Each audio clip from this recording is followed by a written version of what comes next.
Hey everyone, and welcome back to my Baldur's Gate Completionist playthrough with SCS, and here we are on the 4th level of Durlag's Tower's dungeon.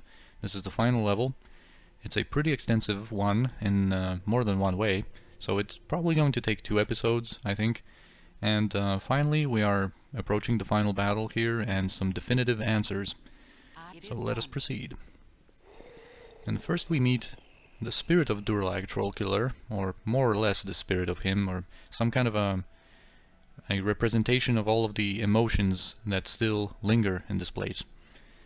And so he says that we have come far, but he still has some surprises for us, but only when we understand the path, the course, we will be worthy to face what comes. And there is apparently an evil here not built within, some kind of a new evil. And we can ask if he is Durlag.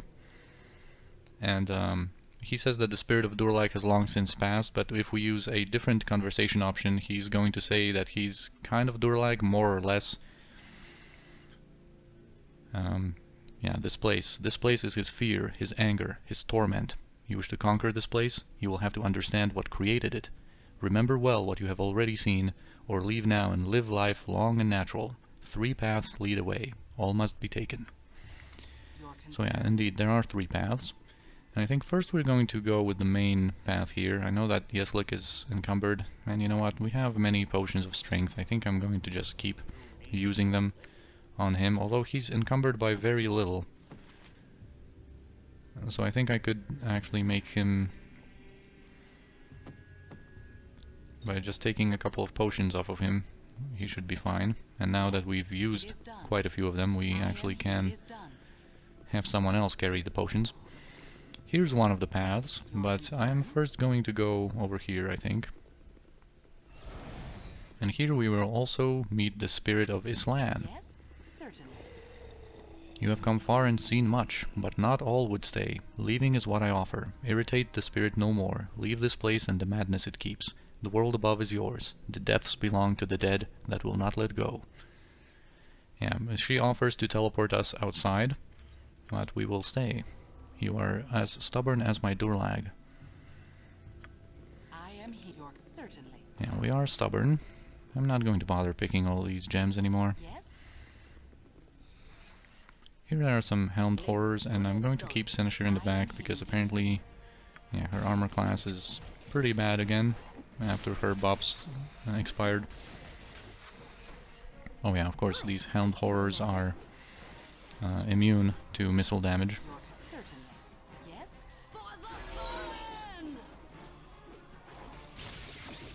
I'll keep Seneschir in the fight until she gets hit, I guess. Right, here there's one trap that we need to disarm. I'm not going to take these like basic stuff.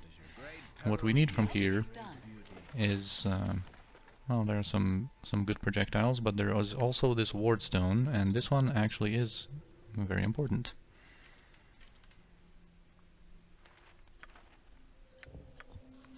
Let's just give Jaheira these.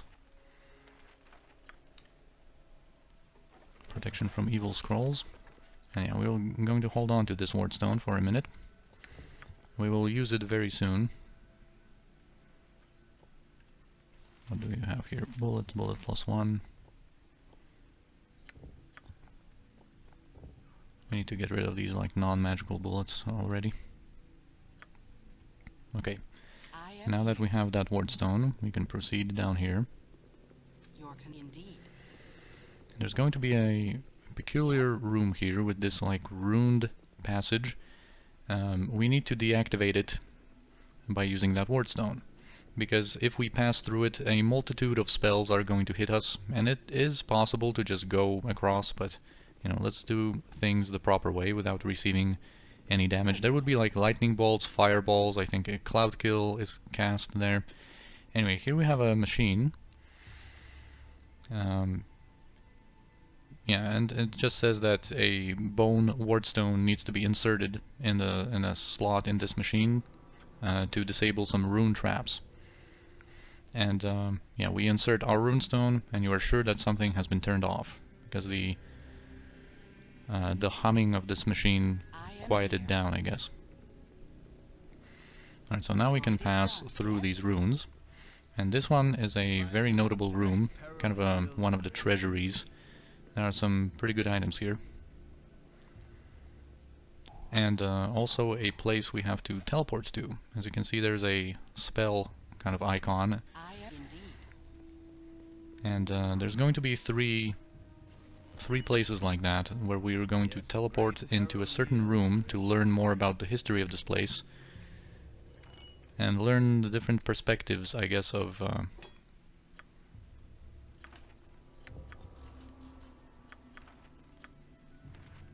or learn the story as it was told by some different groups of people, I guess, that were involved in making the history of this place. Your concern, it is done. Okay, here we have Palin's shield. That's a very nice shield, large shield +2. So now Jaheira's armor class is going to be improved, and Yeslik can get this one, and we can just drop the medium shield +1, I guess. Don't need that one anymore. And it's also a very good sling here that we're going to keep. Yes? And identify later. So now Yeslik is encumbered again because this is quite a bit heavier shield. Alright, we're still fine though. If we take away some of his potions. Anyway, so here we have these 4 stone golems. This one on the northwestern side is always going to be the doppelganger's perspective. The bottom one here is going to be the perspective of Durlag's kinsmen, I guess, the dwarven members of his clan. And the bottom right one here is going to be the perspective of the craftsman he hired after the events of, the doppelganger assault and the whole trauma that he suffered through. And these craftsmen, of course, made the impenetrable fortress out of his tower, full of traps and secret passages and wardstones and whatnot. So let's see what this is all about. We were the fear made flesh. We came to the home that Durlag built, and we hid in the people that he formed. With tentacles to guide, we poisoned the clan, and the nightmares of Durlag came true. Our masters said they could taste his rage even in the air, but always there was the fear behind. We were the fear made flesh, but it was already here. So the tentacles, of course, they refer to the mind flayers that we've heard already about, that the doppelgangers didn't act alone. They actually were guided by the mind flayers. We followed Durlag. We were his people, his family. Durlag, Trollkiller, son of Baldur Thunderaxe the Clanless, formed this place with the spoils of a lifetime of adventure. It was majestic in those times, and we took what we needed from the fortune around us. We grew strong and proud, and Durlag felt he finally had a home. We were the future, his family, and if we were lost, then so was he. That was the fear that hid, that was beneath. We followed Durlag. We were his people. All of this is so well written, so atmospheric, and through this we're going to be able to learn the history of this place. We're going to get to know Durlag and what made him, his story, his emotions, and what made him create this dungeon. It's so unique in that fact. There's so many subtleties when it comes to Durlag's tower that make this dungeon one of the greatest ever created in fantasy RPGs. It's just fantastic. Anyway, we entrenched this place against all that would come. We built retribution into tripwires and vengeance into fireballs. We worked the hatred into every nook and cranny, just as he wished, but our actions were guided from elsewhere. The foundation was the fear that it could happen again, and this was to be prevented at all costs. This was the mortar that held him together. We entrenched this place against all that would come, friend and foe alike. And here, this final statue, it's kind of like Durlag's spirit, I guess, or a test if we have learned enough, and if we are worthy, I guess, to progress. My father roamed as I, and saw much of the world in his time. Well respected he was, but he had no home. At his end, he died in some faraway land with no dwarven kin by his side. I would not allow such to happen to me. I would not follow his steps that far. I would not be Durlag the Clanless. This was my fear. Trace the path of this fear, and show me you have learned. So here it's this response that you have a lot of here to choose from, a lot of different versions, but it's this one. It began with you and your need for a home. It grew with your clan, as you feared losing them. It manifested in the invaders that came, but you feared their coming already. It became your home, where it keeps you safe. You know a little more of me. You may yet live. So this is the first out of the 3 that we need to complete to know this place better and conquer it. Be deemed worthy to enter the last chamber, pretty much. Here is a pretty extensive kind of slime covered segment with a lot of greater ghouls and some improved carrion crawlers. They are called crypt crawlers, I think. Also, I forgot to mention that with some of the fights that we've already encountered here, what's the difference between the normal game and SCS? Because a couple of fights in Durlag's tower are improved by SCS. So the final fight on level 1 with Avarice and basically the 4 representations of these strong emotions of Durlag's, they were buffed up. They were given some spells and stuff, so they were made more interesting there. The other fight that was improved were some of the doppelgangers on the 2nd level, like some of the forms, especially the spellcasting forms like Islan's, that we didn't really get to see much, but some of them were improved. And then what was the... There were 2 more. The final fight was improved by SCS, and there was something else that I'm forgetting right now. Oh, whoops. Don't go onto the slime. This is acid damage here, and it's only 1, but it ticks pretty often. So what I'm going to do here is I'm going to take 2 of these scrolls and protect Senashira with them. They last for a very long time. They give 50% resistance to acid each. So I'm going to buff up with 2 of them so that she doesn't get any damage while she's standing on these like puddles of slime, and she can just loot a lot of these containers here. There's another necklace of missiles and some darts of wounding that I'm not going to pick up. I'm not going to be wasting time on that. There's some those bullets plus 2 I will pick up, I guess, and give to Jaheira. Oh, the 3rd fight that was buffed up by SCS pretty significantly was the chess encounter, actually. A lot of these different pieces were given different immunities, like that immunity to lightning and to mind-affecting spells and stuff like that was all added by SCS to reflect their status as constructs. And the king and queen were made like more high-level and more competent spellcasters. Anyway, here's a first taste of the creatures that dwell here. I'm not going to pick the potions of master thievery. We don't really have any use for them. Oh yeah, this swordstone we can drop. Your concern? Right, and here I really should buff up Senashira, I guess, with something, because these greater ghouls can paralyze. And more than, like... I don't really say it in the sense that, it's dangerous. This is that random loot, yeah, about the chair. It's not really so much that, I feel like she's in danger. Although, if she gets paralyzed and, gets auto-hit a couple of times, that could be pretty dangerous. But it's more about, like, losing the time when she's paralyzed. She's kind of... She's the fast character with the boots of speed, with that I do all the looting with, and kind of a lot of the exploring. So I don't want her to become paralyzed, so we don't have to, like, wait around. 1 piece of gold. Here's kind of the final passage that I might uncover with Koran here. Like, final passage for this area, I guess. So we're not going to go there just yet. We're going to open this one. There's quite a few secret passages again. Let's like Jaheira and Yeslik lead.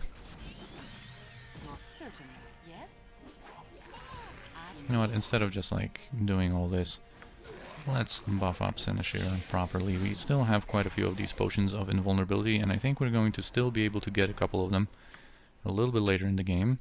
So we should be fine for the rest of our adventure. There's some more oils of speed. There's quite a few of them that you can get in Durlag's tower in general. Indeed. Yeah, 1,000 gold, just like that. Yes, it is done. I am here. It is done. And there's quite a few of potions of Master Thievery in Durlag's Tower. I am here, indeed. Alright, let's use that. Your concern? That potion. Yes, it is done. I certainly.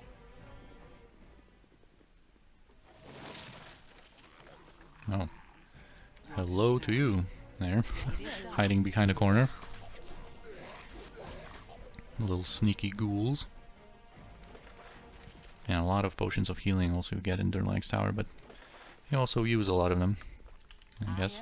It is done. Some nice strength potions. Alright, Jaheira's not carrying any of them.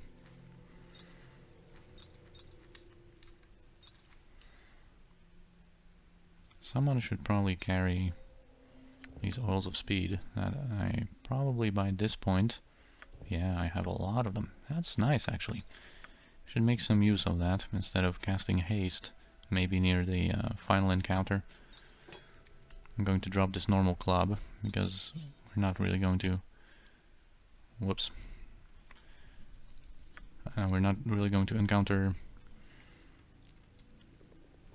enough opponents with like protection from magical weapons to justify carrying that around. Come on, Koran. I don't want to put you into the slime.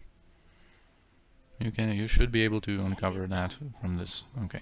I am here. Yeah, so more of the same here. I feel more confident with Senashira at the front lines here with her like minus 11 armor class. It is done. Yeah, Wand of Lightning, Potion of Freedom. I am here.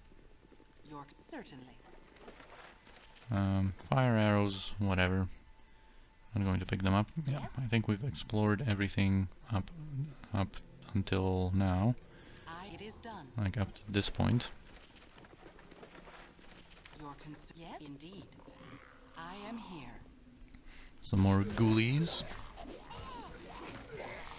It is done.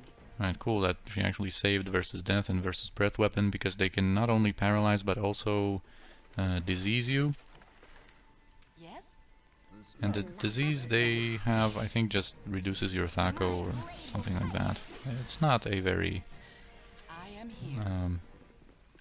very like detrimental disease. So it doesn't really matter if we get diseased by that. I am here. It is done. Your concern? Come to us like lambs to the slaughter.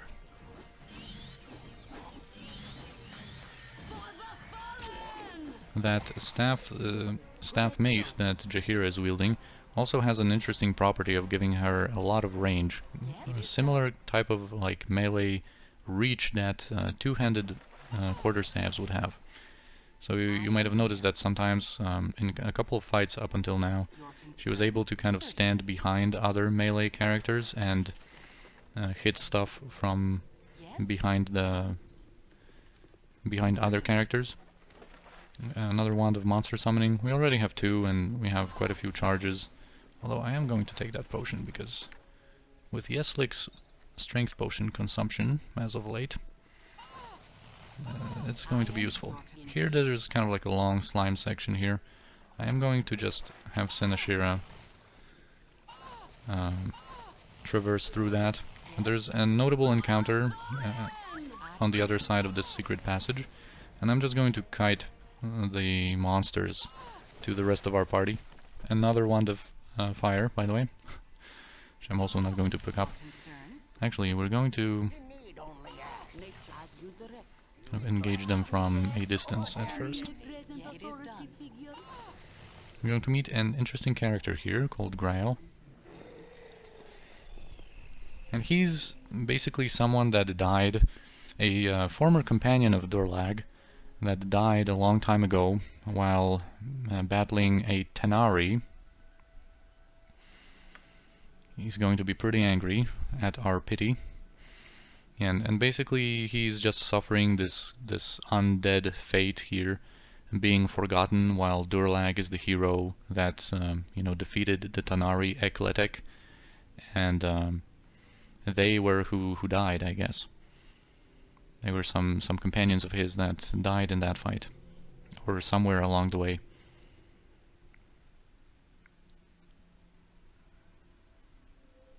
If we ask him about this,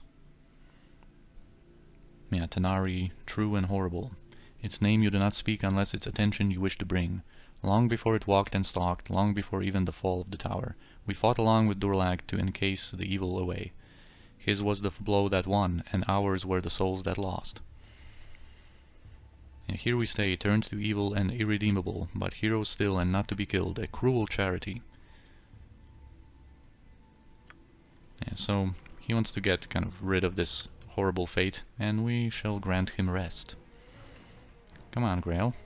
It's kind of like a tougher, greater ghoul. He has quite a few hit points, I think around 100. I am here indeed.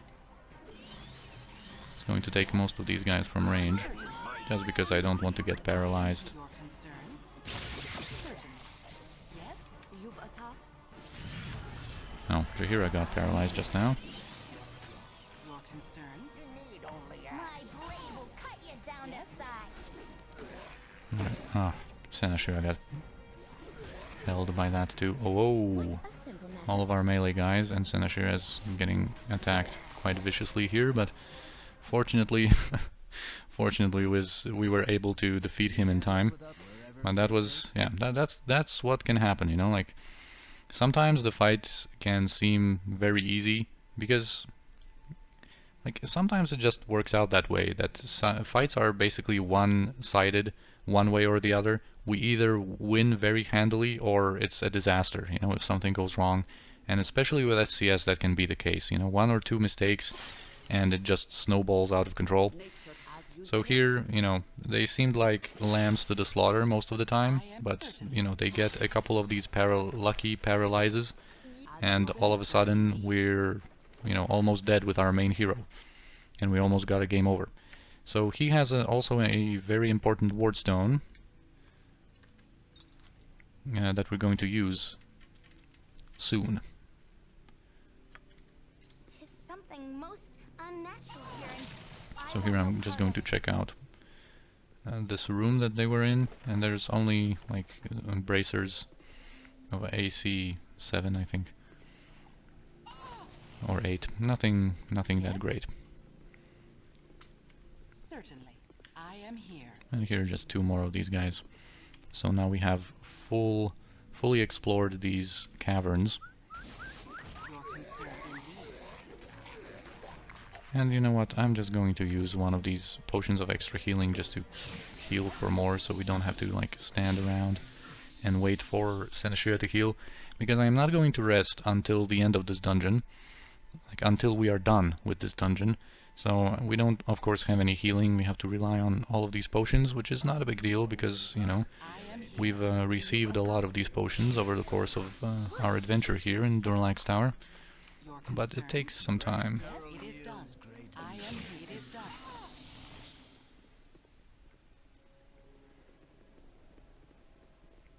Yes, such Right, our guys are going to take a little bit of damage.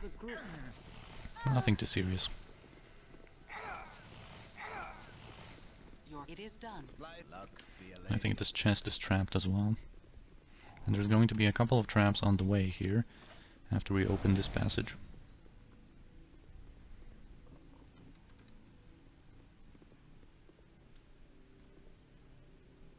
I think there's a trap here, yeah.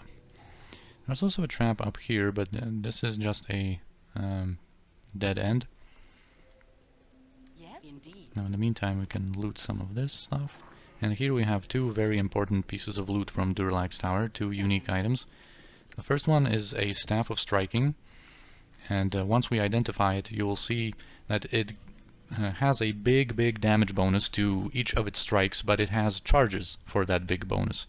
So it's a perfect staff to backstab with, for example, and it also appears in Baldur's Gate 2, where I think we might have some more use out of it. Probably not going to use it too much in Baldur's Gate 1, especially since we got it so late.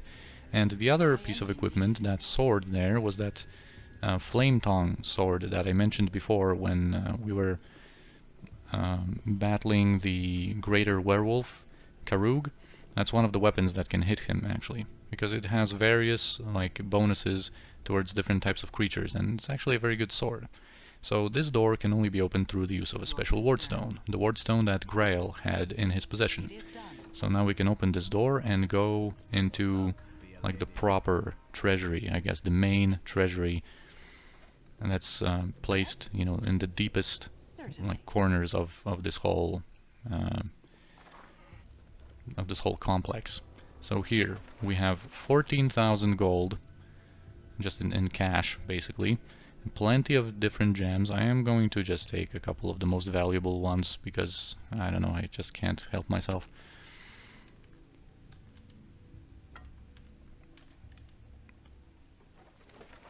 You know, like roguestone, emerald, diamond, whatever. Star, sapphire. And we're done here, of course. It is not the end, because we also have the spell icon again with on the throne here. And this is going to teleport us to the second out of the three different like plot segments here. So the doppelgangers.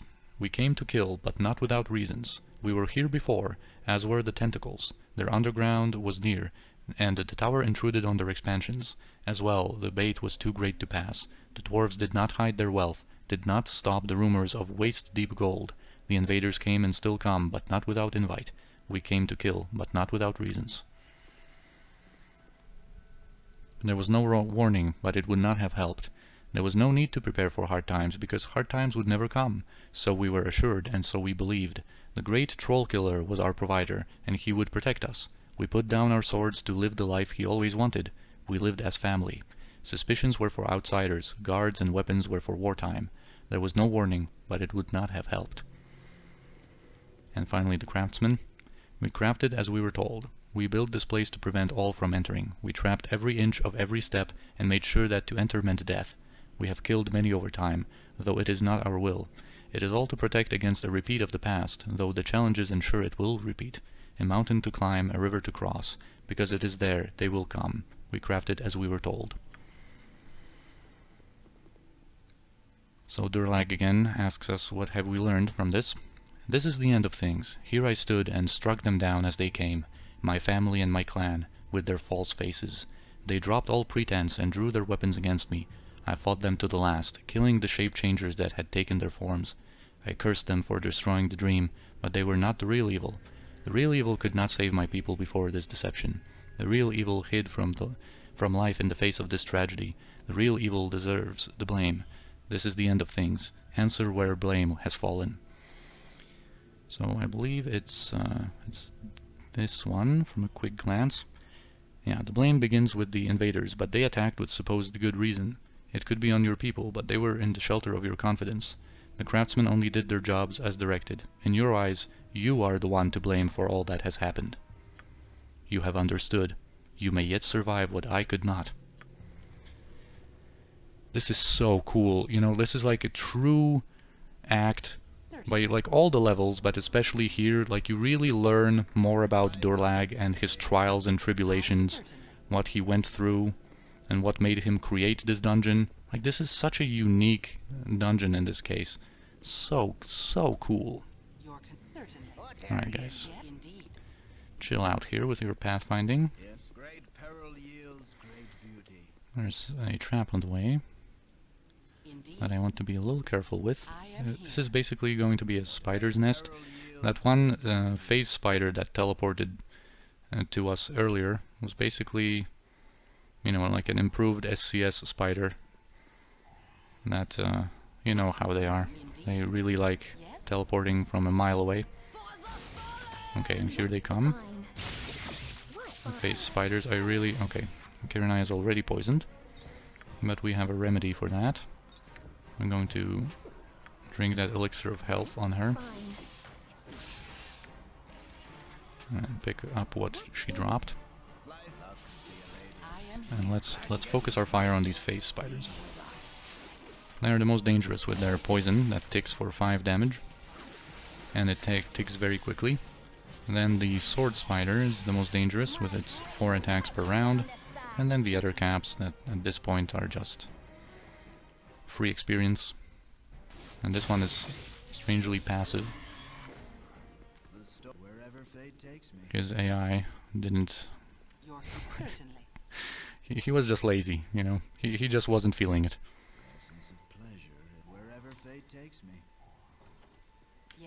Alright, and here I wanted to visit this place last because here we're going to answer some questions about the Durlag and his family, and this is kind of a proper fitting section of this dungeon to do last, to have it be a like a final test, I guess, and of our knowledge, I guess, of everything that we have learned and seen here. So yeah, he's going to pose some questions. If you count Durlag, son of Baldur Thunderaxe, as your kin, you will know well the family that built this place. The mother of the sons, the matron of the clan. What is her name? That's Islan. He actually is going to ask 3 questions, but there's more that he can choose from. I think there's 4 or 5 that he can choose from, and you're not always going to get the same set of questions. Durlag, builder of the home, founder of the clan, had a name not from his father but his own deeds. The tower was built with the fortunes of hordes, but the last name of Durlag came from the fortune of battle. With axe and fire he cleansed the land of beasts he loved to fight, when axe alone would not suffice. So his name was Trollkiller. The father of this place formed the clan that fell in times of treachery. False faces claimed the future, and clanless became Durlag.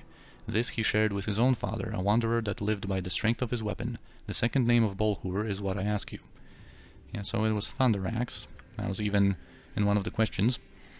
So yeah, and that plate mail +3, the practical defense, was the armor of Baldur Thunderaxe, the father of Durlag. So he kept that armor with him in this dungeon. All right, and now we get teleported to the third area here. It began with us and the masters. The tentacle ones directed, and we assaulted quietly with cover of night. We took off the weaker first, hiding amidst the children. None saw the arrival, none noticed the insurgents, and none survived the final rise. When Durlag realized the deception, it was too late. His own family sought his life, and he slaughtered their false faces. It began with us, from the west. This is not my face. The invaders came and took my true face, burying it with my body and my comrades. I was among the last, but not the very last, and I saw the horror to come. My child rose against me, though it was no longer my child. It wore her face, but I knew her to be dead. The doppelgangers came from within, and we could not fight ourselves. Better to die than to kill ourselves. What would be left of a man that had to kill his family and himself? I was among the last, but not the very last. Well, Durlag might provide you with an answer of what would become of a man that went through this horror. We were hired after the battles were done. Durlag called upon us to make his visions true. We did our best, but his visions grew darker, and soon we could not see. We waded through his fallen, and we waded through his gold. Near the end we feared for our lives, though not as much as he did. I was never truly sure whether he wished to keep the intruders out or himself in. Both, I wager. We were hired after the battles were done, and we did our best. With me it ended. Speak now of my troubles, to show you have learned. From where did my pain come? Where did my pain stab home? Where did my pain take root? Where does my pain reside? So it came from the west, then the south, and then the east held it next, and now it rests in the north. It refers to the placement of the statues. You have learned a little. You may yet survive. And now we are already 34 minutes in, so as I suspected, this would have to be a pretty long episode, because now there's the kind of a final stretch, the final section over here, and the final battle. And I think we're going to do that in the next episode, because even after the final battle is done here, you shall see that there's a little bit more to this adventure than just Durlag's Tower dungeon. So, as always, I thank you for watching. I hope you enjoyed this episode, and I'll see you in the next one.